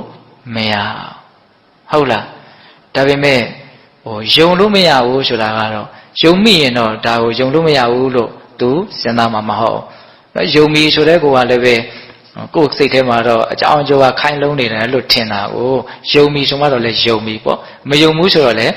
မယုံဘူးပေါ့ဟုတ်တယ်မဟုတ်လားအဲ့တော့ယုံတယ်မယုံဘူးဆိုတဲ့ကိစ္စကလည်းပဲအတင်းအကျပ်ပြောလို့ရတဲ့ကိစ္စမဟုတ်ဘူးနော်ကိုယ်ကောင်းတွေကပေးတဲ့အချက်လက်ကပဲကိုယ့်ကိုအဖြေထုတ်စေတာကိုကောင်းထဲမှာယုံတဲ့အချက်လက်တွေအများကြီးရှိတယ်ဒါယုံတဲ့တယ်လို့ထင်ယုံလိုက်ကြတာပါပဲမယုံသင်ဘူးလို့ထင်ရင်မယုံကြဘူးပေါ့နော်အေးအဲ့တော့ဘာပဲပြောနော်အဖြေဟာတစ်ချိန်ချိန်ကြတော့လည်းပဲပေါ်လာတာပါပဲဟုတ်လားအခုလည်းပဲဦးဇင်းတို့ဒီသုတ်တန်ကိုနားထောင်ရတဲ့အခါမှာအဲ့ဒီအကြောင်းအရာတွေကိုစဉ်းစားမိဖို့လိုတယ်နောက်တစ်ခုကဘာလဲကတ်တိုက်လာတဲ့အခါမှာပြမစိုးတရားတွေကိုမမေ့ဖို့လက်တိုက်လာတဲ့အခါမှာအနိစ္စဆိုတာကိုမမေ့ဖို့ဒါကတော့အလွန်တန်ဖိုးဖြတ်လို့မရတဲ့အလွန်ဖိုးတန်တဲ့အဆုံးအမတစ်ခုလို့ဦးဇင်းဆိုခြင်းတယ်ဟုတ်လားဘဝမှာကတ်တိုက်တဲ့အခါရှိလိမ့်မယ် လက်တိုက်တဲ့ခါလဲရှိလိမ့်မယ်ဘယ်လိုတုံ့ပြန်မလဲဆိုတာကနော်အလွန်အရေးပါတယ်မေခွန်းတစ်ခုလို့မဆိုနိုင်ဘူးလားဆိုနိုင်တယ်ဒါမာရတေဇနီယတောက်တံဒါကြောင့်ဦးဇင်းတို့အရှင်မြတ်ကြီးနဲ့ပတ်သက်ပြီးတော့ဖြစ်ခဲ့တဲ့အနေအထားလေးတွေပြောခဲ့တဲ့တရားစကားတွေတွေ့ကြုံခဲ့ရတဲ့အခြေအနေလေးတွေကိုဒါအကျဉ်းမြင်လေးပြောပြတာဆက်ပြီးတော့ပြောချင်တာကဘာတော့ဆိုတော့ရှင်မမောက္ကလံကိုရမြတ်ကြီးပြိဋိဘံဆန်တဲ့အခါဟုတ်လားဒီပြိဋိဘံဆန်တဲ့အခါကတော့အားလုံးကြာဘူးနာဝရှိကြပြီသားအသေးလေးပြောစရာမလိုဟုတ်တယ်မဟုတ်လားဘာလို့ပြိဋိဘံဆန်ရတာတော့ခိုးသားတွေကရိုက်တတ်လို့ပြိဋိဘံဆန်ရတယ်ဟုတ်လားဘာလို့ခိုးသားတွေကရိုက်တတ်ရတာတော့လို့မေးတော့တိဋ္ဌိတွေကနော်ဒီရှင်မမောက္ကလံကြောင့်သူတို့လက်လာပါရော့သွားတယ်လို့ထင်လို့ရှင်မမောက္ကလံကနတ်ပြည်ကိုသွားတယ်ငရဲပြည်ကိုသွားတယ်လက်တွေ့အတွေ့အကြုံတွေကိုပြောပြတယ်အဲ့တော့လူတွေရဲ့ပုံမှာသူဟာများစွာဆွဲဆောင်မှုရှိတယ်သူ့ကြောင့်ငါတို့ပို့ပြီးတော့အထိနာတယ်လို့သူတို့ယူဆလို့ဟုတ်လားအဲ့ဒါကြောင့်မလို့သမဏဂုဋ္ဌဆိုတဲ့ခိုးသားကြီးအမှုပြုတဲ့ခိုးသား900ကိုငွေပေးပြီးတော့တတ်ခိုင်းတာဟုတ်လားအဲ့တော့ဦးဇင်းတို့ပြောစရာဒီမှာအနှစ်သာရကဘာလဲဆိုတော့ကံစွမ်းကိုဇန်စွမ်းကမနိုင်ဘူးဆိုတာလေးကိုပြောရင်တာတော့တကိုးဘလောက်ပဲကြီးကြီးအဲ့ဒီကြီးမားလာတယ်ဆိုတဲ့တကိုးဟာကံစွမ်းကိုမမီဘူးဆိုတာလေးကိုနားလည်စေချင်တယ်ဟုတ်လားနော်အဲ့ဒီခိုးသားကြီးကဒီရှင်မမောက္ကလံကြောက်ပြာကြီးပေါ်မှာနော်နှင်းမုံနေကြတဲ့မှာထိုင်နေတယ်ဆိုတာသိတယ်နော်သိတဲ့ခါကျတော့အလုံးဝိုင်းပြီးတော့မလုပ်တော့ဖမ်းတာပထမတည့်ရက်ဖမ်းလို့ရလားမရဘူးဇံပိန်ရင်နဲ့ပြန်ထွက်သွားတယ်လွတ်သွားတယ်ဒုတိယရက်လာပြီးတော့ဝိုင်းမြန်တယ်လွတ်သွားပြန်တယ်တတိယရက်စတုထရက်ပြင်စမရက်ဆဋ္ဌမရက်6ရက်ထိမဖြစ်တော့လွတ်တယ်နော်ရှောင်းလို့ရတယ်9ရက်မြောက်လည်းရောက်တဲ့အခါကျတော့အရှင်မြတ်ရဲ့ဒီဇံအပိန်ရဲ့အစွမ်းတွေအားနေသွားတယ်တဲ့မြန်လို့မရတော့ဘာလို့အားနေသွားတော့ဆိုတော့အကုသိုလ်ကံဝင်ပြီးတော့နှိပ်စက်မမြင်ရဘဲနဲ့ကြောက်စရာကောင်းတဲ့အကြောင်းတရားတွေနော်ဒါကြောင့်မလို့ကိုယ့်ရဲ့ကာယကံဝစီကံမနောကံတွေကိုအများကြီးရှိစစ်ဖို့လိုတယ်ဘာမှအရေးမပါတာတွေနဲ့ကိုမထိခိုက်စေတဲ့မို့ဟုတ်လားဆရာတော်ဥယာဇမစိုးရင်ဆရာတော်ကြီးပြောတာရှိတယ်ငါလူမုံမှမကြောက်ဘူးကံမုံမှပဲကြောက်တယ်လို့ပြောတယ်ဒါအများကြီးစဉ်းစားစရာရှိရနော်လူမုံလို့မဆင်ရဘူးဟုတ်လားလူမုံလို့ဆင်ရတာကကိုနှလုံးသွင်းမတက်လို့ဆင်ရတာမုံပေါ့မုံတာလားထိတာလည်းမဟုတ်ဒါပေမဲ့မုံတာမခံနိုင်မှုဆိုတော့လည်းဆင်ရမယ်ပေါ့ဟုတ်လားဒါပေမဲ့ကံမုံပြီဆိုရင်တော့မလွယ်ဘူးနော်ဟုတ်လားအဲ့တော့ကိုယ်နှိမ့်ဆက်နိုင်တဲ့အနေအထားတွေထဲမှာကံတရားဟာစွမ်းအားအမြင့်ဆုံးဆိုတာနားလည်ဖို့လိုတယ်အဲ့ဒီကံကလည်းဘယ်ကမှရောက်လာတာမဟုတ်ဘူးနော်ကိုယ်စေတနာပဲနော်ကိုယ်စေတနာကိုစီမံတာဟုတ်လားကိုယ်စေတနာကိုကောင်းအောင်လုပ်မယ်ဆွအောင်လုပ်မယ်ဒါကြောင့်ကိုယ့်ရဲ့ဒီစိတ်စေတနာတွေကိုအယံသတိထားဖို့မလိုဘူးလားလိုတယ်ဟုတ်ရဲ့လားအခုဒီမှာလည်းပဲရှင်မမောက္ကလံကိုရမြတ်ကြီးတော့အယံတကူကြီးတာပဲဒါပေမဲ့လို့အကုသိုလ်ကံဝင်လာပြီဆိုတဲ့အခါကျတော့ဘာလို့တော့အားနေသွားတယ်တဲ့ဇန်စွမ်းကတော့အကုသိုလ်ကံကဘာလဲပေတို့ကြားဥပါတယ်အဲ့တခုသောဘဝတုန်းကနော်ဇနီးမယားရဲ့ကားကိုယုံမိလို့ဘာဖြစ်မိတယ်ယုံမိတယ်နော်ယုံမိတယ်ဒါယုံတရားလို့ကျင်တော့လည်းယုံသွားတာအဲ့လိုယုံပြီးတော့ဘာလို့တော့မိဘတစ်ပါးကိုကြိုင်တဲ့ကဲမိဘတစ်ပါးကမျက်စိမမြင်ဘူးဒါပေမဲ့တို့သိပါတယ်ဟုတ်လားလဲနေတင်းပေါ်သွားပြီးတော့ခိုးရတဲ့မြတ်တွေကဝင်ပြီးတော့ရိုက်တဲ့ပုံစံမျိုးသူကိုယ်တိုင်ကရိုက်တယ်ဒါမိဘတွေကမျက်စိမမြင်တဲ့အခါကျတော့တကယ်ခိုးရတဲ့မြတ်တွေကလာပြီးတော့ရိုက်တယ်လို့ပဲထင်တယ်ထင်တဲ့အခါကျတော့အာသားကြီးမင်းသားထွက်အောင်ကြည့်အမေဖေတို့ကိုကြည့်မနေနဲ့လာပြီးတော့မကယ်နဲ့အဲ့ဒီလိုမျိုးပေါ်တဲ့အခါကျတော့သူအကြီးကျယ်တုံ့လောက်သွားငါကရိုက်နေတာသူတို့ကငါအတွက်ပဲစိတ်ပူနေတာအဲ့ဒီမှာသူကဖြစ်သွားတယ်အမြင်မှန်ရတော့နော်ပြန်ပြီးတော့ကိုလာမြတ်တွေထွက်ပြေးတဲ့ပုံစံမျိုးလုပ်ပြီးတော့သူလာခဲ့တယ်ဆိုတဲ့ပုံစံမျိုးလုပ်ပြီးပြင်ကိုပြန်ခေါ်သွားမသေးဘူးနော်အမေဖေကဒါပေမဲ့လို့အလွန်ကျေးဇူးကြီးမားတယ်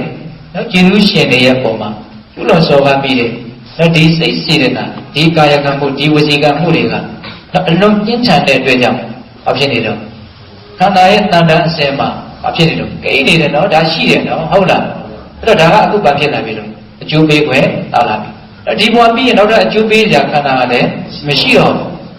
အဲ့တော့ဒါကမဖြစ်မနေသူကအကျိုးပေးကိုပေးတယ်ဆိုတဲ့အနေအထားမျိုးပေါ့အဲ့ဒါဦးဇင်းတို့ဘာဘုဒ္ဓနဲ့မှာဒါနဲ့ပတ်သက်ပြီးတော့ရှင်းပြထားတာကမုတ်ဆိုးရဲ့ပွေးကသားကောင်ကိုလိုက်တဲ့အခါမှာလိုက်တယ်ဆိုတာမမိမချင်းလိုက်တာပြီးပြီဆိုရင်တော့ဘာဖြစ်မလို့ကိုက်မယ်ပေါ့ဟုတ်လားအခုလည်းပဲနောက်ကလိုက်နေတယ်သူ့ရဲ့ကံတရားကသူ့ဘာဖြစ်ပြီတော့မိပြီပေါ့ မိတဲ့အခါကျတော့ကြိုက်တယ်ပေါ့အဲ့တော့အဲ့ဒီခိုးသားကပတ်မိသွားတဲ့အခါမှာအယိုးတွေကိုတဲ့စံဝဲမှုန့်ကလေးလောက်ဖြစ်အောင်ရိုက်တဲ့နီလန်ရှိတယ်အဲ့ဒီနီလန်နဲ့ရိုက်တာတဲ့ရိုက်ပြီးတော့ခန္ဓာကိုယ်ရုပ်ခွေတော့ခွေပလိုက်တယ်ခွေပြီးတော့အဲ့ဒါခြုံပေါ်တင်ထားတယ်သေပြီပေါ့ဒါပေမဲ့အလွန်ဆွမ်းအားထက်မြက်တဲ့တကိုးရှိတဲ့အတွက်ကြောင့်သူ့ကိုယ်သူမသေးအောင်တကိုးနဲ့မလုပ်တာတော့အိဋ္ဌာပြီးတော့တမြတ်စွာဘုရားဒီကိုတကိုးနဲ့ပဲသူကြွသွားပြီးတော့မြတ်စွာဘုရားရဲ့ဓမ္မပရိနိဗ္ဗာန်စံဖို့ခွန်တောင်းပြီးတော့အဲ့ဒီမှာမြတ်စွာဘုရားကအင်းလို့တာဝကရဖို့မလွယ်ဘူးဒါနောက်ဆုံးအချိန်တကိုးပြပြီးတော့တရားဟောခဲ့အောင်ဆိုလို့အဲ့ဒီမှာတကိုးတွေပြတယ်တရားတွေလည်းဟောတာပဲပြီးတော့မှအဲ့ဒီကြောက်ပြမှာပြန်ပြီးတော့ပရိနိဗ္ဗာန်စံရအဲ့ဒီမှာထူးခြားတာလေးတစ်ခုကရှင်သာရိပုတ္တရာကိုရမကြီးပရိနိဗ္ဗာန်စံတာကဘယ်သွားပရိနိဗ္ဗာန်စံတာနာလကရောမှာသွားပရိနိဗ္ဗာန်စံတာမြတ်စွာဘုရားနဲ့အဝေးကြီးဟုတ်လားခုမြတ်စွာဘုရားအနီးနားမှာပရိနိဗ္ဗာန်စံရှင်မဘောကလာမြတ်စွာဘုရားနဲ့သိပြီးတော့မဝေးဘူးအဲ့ဒါကြောင့်မို့လို့ဒီမြတ်စွာဘုရားကိုယ်တိုင်ယဟန်တန်ခါပေါင်းများစွာချမ်းရံပြီးတော့ရှင်မဘောကလာကိုရမကြီးရဲ့ဒီရုပ်ကလတ်တော်ကိုမိတဲ့ကြိုးတော်ပေါ့အဲ့ဒီပွဲမှာနတ်တွေကတိပုံတွေပုံထားတာ99တောင်လောက်မြင့်တယ်လို့ဆိုတယ်တဲ့နတ်တွေကလာပြီးတော့ပူဇော်ရတယ်အဲ့ဒါနောက်တော့တိတော့လူတွေရောယဟန်တွေရောအဲ့ဒီလူတွေရဲ့ကြားထဲမှာနတ်တွေကိုလူတွေကလည်းမြင်ရတယ်လို့ဆိုအလွန်ကြီးကျယ်တဲ့သာပနာပွဲဖြစ်တယ်လို့ဆိုတယ်တဲ့ရှင်မဘောကလကိုရမကြီးရဲ့နောက်ဆုံးချိန်ပေါ့နော်အဲ့ဒါကိုအကြောင်းပြုပြီးတော့ဇတ်တော်တဘုဒ္ဓဟောတာရှိတယ်အရှင်သာရိပုတ္တရာကတော့မြတ်စွာဘုရားနဲ့ဝေးရမှာသိနေပါဆံရလို့မြတ်စွာဘုရားရဲ့အချီးမြှောက်မှုကိုမခံရဘူးပြိဋိဘံစံတဲ့ချိန်မှာရှင်မမောကလကိုရမကြီးကတော့မြတ်စွာဘုရားနာမှာပြိဋိဘံစံတဲ့အတွက်ကြောင့်မြတ်စွာဘုရားရဲ့ကြီးပြမှုကိုခံရတယ်ဆိုတာနဲ့ပတ်သက်ပြီးတော့ဇတ်တော်တခုခေါ်လာလည်းရှိတယ်ဟုတ်လားအဲ့တော့ပြောချင်တာကဘုရင်တို့ဒီရှင်မမောကလပြိဋိဘံစံတဲ့ထဲမှာအဓိကအမှတ်သားထားစရာကဘာလဲတကိုးအစွမ်းနဲ့ကံစွမ်းကပို့ပြီးတော့ချက်မြက်တယ်ဆိုတာလေးကိုသဘောပေါက်ဖို့ဟုတ်လားဒါကြောင့်ကိုယ့်ရဲ့စိတ်စေတနာတွေကိုတတိထားဖို့မလိုဘူးလားပြောတယ်နော်အေးအဲ့ဒီစိတ်စေတနာကိုပဲဘာလို့ခေါ်လို့ကံလို့ခေါ်တယ်ဟုတ်လားဒါကြောင့်အဲ့ဒီကံတရားကိုဒါမှမဟုတ်ရှင်တို့တည်းကယုံညံ့တဲ့ကံတရားတွေမဖြစ်အောင်မြင့်မြတ်တဲ့ကံတရားတွေဖြစ်အောင်ကြိုးစားအထောက်နိုင်ကြမှတ်တာနဲ့ဘလုံးအားကြီးတဲ့စွမ်းကိုပိုရမယ်ကံစွမ်းနော်အကောင်းတဲ့နေရာမှာကံစွမ်းအားကြီးတယ်လို့ကောင်းတဲ့နေရာမှာအားမကြီးပေဘူးလားအားကြီးမယ်နော်ဒါကြောင့်ကံစွမ်းတော့အားကြီးတဲ့အားဆိုတာလောကမှာမရှိဘူးလို့ဘုရင်တို့ခန့်ငယ်ငယ်ကလောကနေတီထဲမှာသင်ရဖို့လေဟုတ်လားအားရကအားထဲမှာကမ္မပလကံရဲ့စွမ်းအားအကြီးဆုံးပဲလို့ပြောတယ်မမြင်ရဘဲနဲ့အားကြီးတာနော်ဟုတ်လားဒါကြောင့်လူချင်းမတူဘူးဟောလူချင်းတူတယ်ကံချင်းမတူဘူးဆိုတဲ့အနေအထားလေးတွေကိုကြည်ကြည်ပြတ်ပြတ်စဉ်းစားပြီးတော့ကိုယ့်ကိုစီမံမဲ့ကိုယ့်ရဲ့စေတနာဆိုတဲ့ကံကိုသတိထားပြီးတော့နော်ကောင်းအောင်ကြိုးစားကြဖို့မလိုဘူးလားလိုတယ်ဒါကတော့ပြိဋိဘံစံကနဲ့ပတ်သက်တဲ့နော်အောက်ထုတ်ချက်ကလေးကိုပြောပြတယ်ဟုတ်လားအဲ့တော့ဦးဇင်းတို့ဒီကနေ့ညရှင်မဘောကလံဘုရားမြတ်ကြီးရဲ့အကြောင်းအရာအရှင်မြတ်ကြီးယန္တာဖြစ်ဖို့မြတ်စွာဘုရားဟောကြားတဲ့ဒေသနာအရှင်မြတ်ကြီးရဲ့တပူဇွမ်းအရှင်မြတ်ကြီးဟောခဲ့တဲ့တရားဒေသနာတွေကအလွန်တင်ရှားကြော်ကြတဲ့အနုမာနတုတ်တံအဲ့ဒါကိုလည်းပြောတယ်နော်အချင်းချင်းဟုတ်လားပြီးတော့ရှင်မဘောကလံဘုရားမြတ်ကြီးရဲ့အလွန်ထူးခြားတဲ့ဝမ်းပိုင်ခြင်းကိုရှင်မန္တဝင်ပြီးတော့နောက်ဆက်တာကိုခံရတဲ့အကြောင်းအရာနဲ့ပတ်သက်ပြီးတော့တစ်ချိန်တုန်းကဖြစ်ခဲ့တဲ့သူ့အနေထားတွေကလည်းတမ္ပကရတဲ့မကောင်းဘူးလားကြားရနော်တသင်္ချီနဲ့ကဘာတသိန်းပါရမီဖြည့်ခဲ့တယ်နော်ကဘာတသိန်းဆိုတာဘာမှပြောပါလောက်ဘူးတသင်္ချီဆိုတာကအရင်များတယ်ကဘာပေါင်းတသင်္ချီနဲ့တသိန်းနော်အဲ့လောက်ပါရမီဖြည့်ခဲ့တဲ့ပုဂ္ဂိုလ်တယောက်ဒီနောက်ဆုံးကဘာမှာသူအဲ့လောက်မှားသွားတာနော်ဟုတ်တယ်မို့လားလူဒီမာနဖြစ်ပြီးတော့မှားတာဘယ်ချိန်တော့ဒီနောက်ဆုံးကဘာမှာနော်သူပြိဋိဘံစံသူယဟန္တာဖြစ်မဲ့အထွတ်ထိပ်ရောက်မဲ့ကဘာရောက်နေပြီနော်ဘုရားကပါဏိဖြည့်ခဲ့တဲ့ကာလတွေဘယ်လောက်ကြာလဲအများကြီးကြာခဲ့ပြီအဲ့ဒီလောက်ဖြည့်တော့မှနော်မှားနိုင်တဲ့အနေအထားတွေကရှိနေတယ်ဆိုတာကိုလည်းပဲသတိထားဖို့မလိုဘူးလားလိုတယ်ဟုတ်ရဲ့လားအေးဒါလေးတွေကအခုကြားခဲ့ရတဲ့ဘုရင်တို့ပြောနေတဲ့ဒီအကြောင်းအရာတွေတွေကသတိထားပြီးတော့စင်ကြင်တရားနှလုံးသွင်းတရားသတိထားစရာလေးတွေကိုဒါဥစဉ်ကကောင်းလို့ချက်ချပြီးတော့ပြောတာပါဟုတ်လားဒါကြောင့်ပေးတော်ပေါင်းတို့ဒီကနေ့ညရှင်မမောကလံကိုမြတ်ကြီးရဲ့အကြောင်းအရာနဲ့ပတ်သက်ပြီးတော့ဒါတော်တော်လေးစုံအောင်တော့အရင်ကပြောလိုက်တယ်လို့ထင်ပါတယ်နော်ဒါကြောင့်အစားသားရရဖတ်ပြီးရပြက်နေတာဆိုပြောရတာအရင်ကြီးအရှင်းမပြေပြီမလို့လည်းပဲပြောချင်တာလေးတွေကတော့နော်စုထားတာလေးတွေကတော့ပုံအောင်ပြောလိုက်ပါတယ်နော်ဒါကြောင့်ပေးတော်ပေါင်းတို့ဒီတခုကဲ့သို့ရှင်မမောကလံကိုမြတ်ကြီးရဲ့အကြောင်းအရာကိုနာယူကြည်ညိုရတဲ့ကုသိုလ်စိတ်ဒီကနေ့ပြုထားတဲ့ဒါနသီလသမာဓိပညာအကုသိုလ်ကောင်းမှုဤကုသိုလ်ကောင်းမှုအစွတ်တို့ရဲ့စွမ်းတတ်တဲ့ရောက်ဘုရားတပည့်တော်တို့ဒီမဉ္ဇဉ်ပူဇဉ်မျက်နှိပ်ပါမှုတ တင်မြန်ထုတ်ချောင်းမျက်မှောက်ပြုပြရာစေကုန်တော်ဟုပတ္တနာအောင်စုပြုကြကုန်ရာတည်း